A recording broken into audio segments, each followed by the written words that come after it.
Rajahmundry city politics, వడ్డీ వ్యాపారం, cinema ఇండస్ట్రీల చుట్టూ తిరుగుతూ పంచ్ డైలాగులు పెలుతున్నాయి.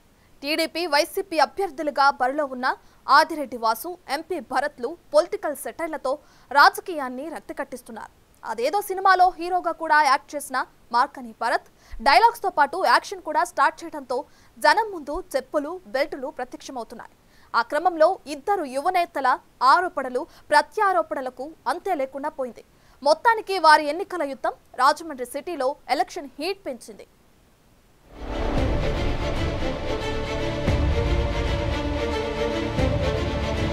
తూర్పు గోదావరి జిల్లా రాజమండ్రి సిటీలో రాజకీయ వాతావరణం రోజు రోజుకు వేడెక్కుతోంది. ఇక్కడ జనసేన, టీడీపీ ఉమ్మడి అభ్యర్థిగా ఆదిరెడ్డి శ్రీనివాసు బరిలో ఉంటే, వైసీపీ నుంచి రాజమండ్రి ఎంపీగా ఉన్న మార్గాని భరత్రాం ఈసారి సిటీ ఎమ్మెల్యేగా పోటీ చేస్తున్నారు. మామూలుగానే ఇరువురు మధ్య పచ్చగడ్డి వేస్తే భగ్గుమంటుంది. అటువంటిది ఆ యువనేతలిద్దరూ ప్రత్యర్థులుగా తలపడుతుండటంతో నగర రాజకీయం రసవత్తరంగా తయారైంది.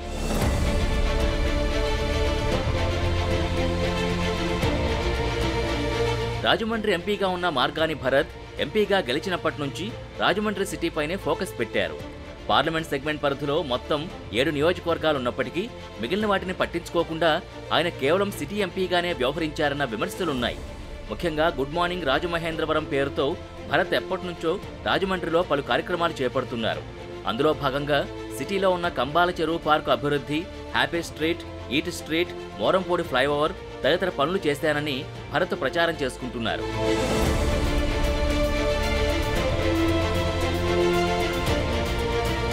అభివృద్ధి విషయంలోనే టీడీపీ, వైసీపీ నేతల మధ్య వారు ముదిరింది. ఎంపీ నిధులతో భరత్ చేస్తున్న అభివృద్ధి కార్యక్రమాల్లో 25% కమిషన్ డిమాండ్ చేస్తుండటంతో కాంట్రాక్టర్లు ఆయన దెబ్బకు భయపడి పారిపోతున్నారని ఆదిరెడ్డి వర్గం ఆరోపిస్తోంది. పార్కుల్ని అభివృద్ధి చేసి రాజమండ్రిని అభివృద్ధి చేశామంటే ప్రజలు నమ్మరని సెటైర్లు విసురుతున్నారు. రాజమండ్రి సిటీ ఈ రోజుకి 4 చినుకులు పడితే నిలువునా మునిగిపోతోందని, దీన్ని చూసి అభివృద్ధి అనుకోవాలా అని ఆదిరెడ్డి వర్గం ప్రశ్నిస్తోంది.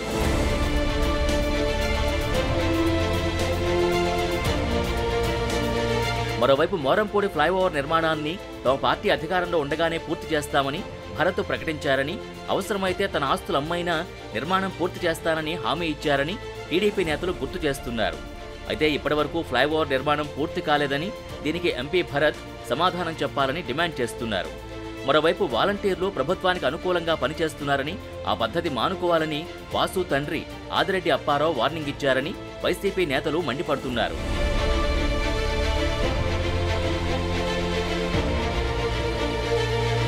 ఇటీవల జరిగిన సిద్ధం సభలో ఆదిరెడ్డి అప్పారావు వాలంటీర్లకు వార్నింగ్ ఇచ్చిన ఆడియో టేపుని విడుదల చేశారు.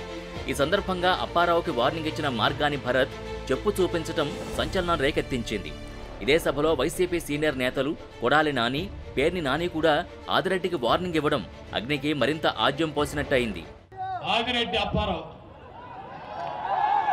వాలంటీర్కి వార్నింగ్ ఎంత ఉంటాడు? ఒక ఆడపిల్లకి ఫోన్ చేసి వార్నింగ్ అంటే ఆడపిల్లకి ఫోన్ చేసి బెదిరిస్తాం మగదనమా?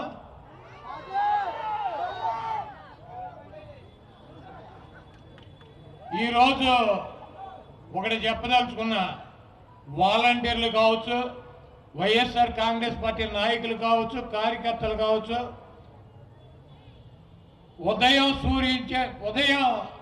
ఉదయించేటువంటి సూర్యుడు తూర్పున ఉదయిస్తాడో లేదో నాకు తెలియదు, కానీ మే ఆఖరికి జగన్మోహన్ రెడ్డి గారిని ముఖ్యమంత్రిగా ప్రమాణ స్వీకారం చేయకుండా ఆపగలిగేటువంటి దమ్ము, సత్తా ఈ రాష్ట్రంలో ఏ ఒక్కడికి కూడా లేదు. అదలా ఉంటే ఆదిరెడ్డి కుటుంబంపై మొదటి నుంచి కూడా మార్గాని భరత్ పలు ఆరోపణలు చేస్తూనే ఉన్నారు. ఆదిరెడ్డి కుటుంబం 16 ఏళ్లుగా రాజమండ్రిలో మేయర్గాను, ఎమ్మెల్యేగాను, ఎమ్మెల్సీగాను అధికారంలో ఉన్నారని, కానీ వారు రాజమండ్రిని అభివృద్ధి చేయలేదని ఆరోపిస్తున్నారు. రాజమండ్రి రూపురేఖలు మార్చామా లేదా అని అడుగుతా ఉన్నా. మరి వీళ్ళ కుటుంబం నుంచి ఒక ఎమ్మెల్యే, ఒక మేయర్ అయ్యారు.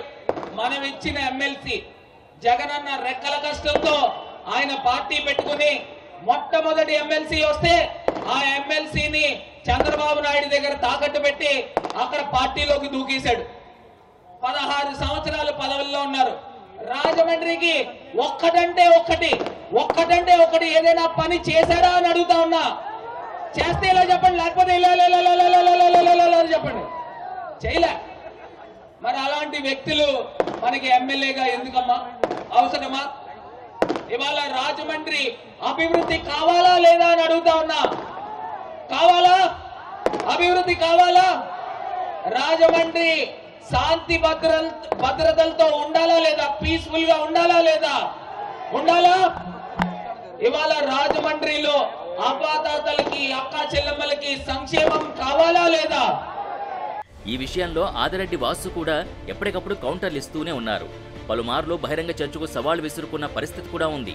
ఆ క్రమంలో ఒక ఫ్లాప్ సినిమాలో హీరోగా చేసిన భరత్ పాలిటిక్స్ లో సినీ స్టంట్లు చేస్తున్నారని సెటైర్లు విసురుతున్నారు. ఆ సినిమా స్టోరీలు తగ్గించమనండి అన్న. పవన్ కళ్యాణ్ గారికి చంద్రబాబు నాయుడు గారికి ఛాలెంజ్లు ఇస్తే స్థాయి మందా కాదా? ఎందుకు ఈ ఛాలెంజ్లు? 2 నెలల్లో ఎన్నికలు ఉన్నాయి. నిన్నే ఏదో తీసేవాట, అందరు కూడా ఇంకోటి తీద్దామని చూస్తున్నారు.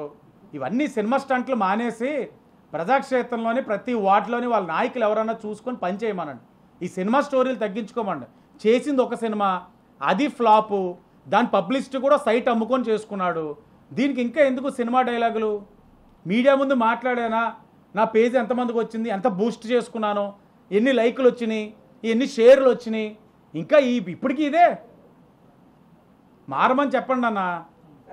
ఆదిరెడ్డి అప్పారావు రాజమండ్రికి సైకిల్ మీద వచ్చారని, రాజకీయాలు అడ్డం పెట్టుకుని కోట్లు సంపాదించారని భరత్ వర్గం ఆరోపణలు చేస్తోంది. దీనికి కౌంటర్ ఇస్తూ తాను సైకిల్ మీద రాజమండ్రి వచ్చిన మాట వాస్తవమేనని, నువ్వు మోరంపూడి సెంటర్లో బ్రాందీ సీసాలు అమ్ముకోలేదా అని అప్పారావు ప్రశ్నిస్తున్నారు.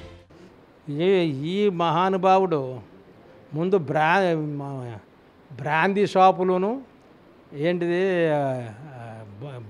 ఇది బార్లా అంటారు, బార్లు మోరంపూడిలో బార్ అండ్ రెస్టారెంట్ మోరంపూడిలో ఒక బార్ పెట్టి నడిపాడు ఈ ప్రబుద్ధుడు. నేను ఎక్కడి నుంచి వచ్చినట్టే సైకిల్ అంటే మాకు పెనుగొండలో సైకిలే గొప్ప. అంబర్ సైకిల్ అంటే ఆ రోజు పెద్ద గొప్పది. మాకు 25 ఎకరాల భూమి ఉంది. వీళ్ళ పనికి మాలోళ్ళం ఏం కాదు. మేము సైకిల్ వచ్చేవారు సంపాదించినట్టు నీతిగా సంపాదించాను. ప్రతి సంవత్సరం ఇన్కమ్ ట్యాక్స్ ఎంత కట్టానో కళ్ళు పెట్టుకొని చూడమని. నీకు మనసే దొబ్బింది అనుకుంటున్నాను కూడా, కళ్ళు కూడా దొబ్బినాయి అనుకుంటున్నాను నేను. నీ తండ్రి ముఖం చూసి నిన్ను వదిలేస్తున్నానని, లేకపోతే నీ భాగోతాలు బయట పెట్టేవాడినని అప్పారావు ఘాటైన వార్నింగ్లు ఇస్తున్నారు.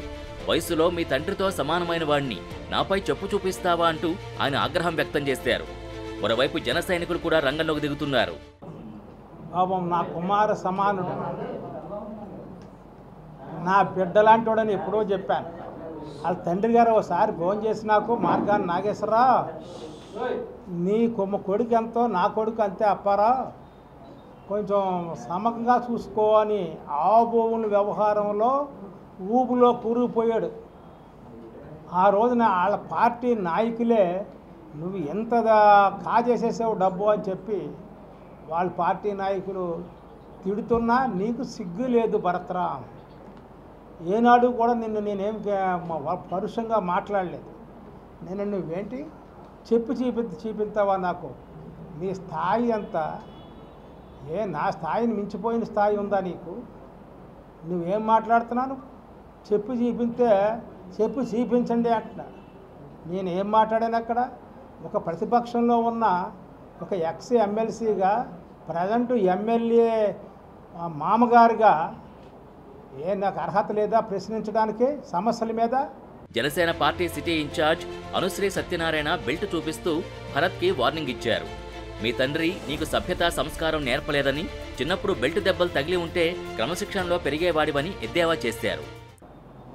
అంత నీ తండ్రి సమాన వయసులో ఆయన్ని నువ్వు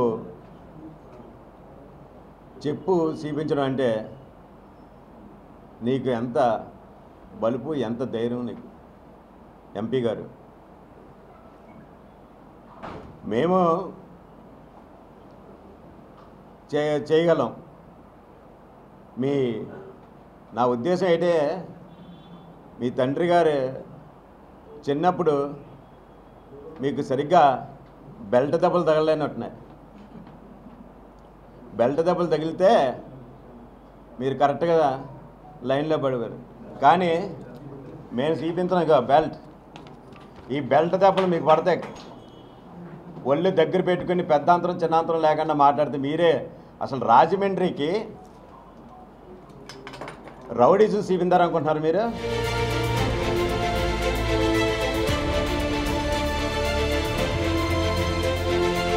మొత్తం మీద రాజమండ్రి సిటీలో ప్రత్యర్థుల మాటల యుద్ధం పొలిటికల్ హీట్ పెంచేస్తోంది.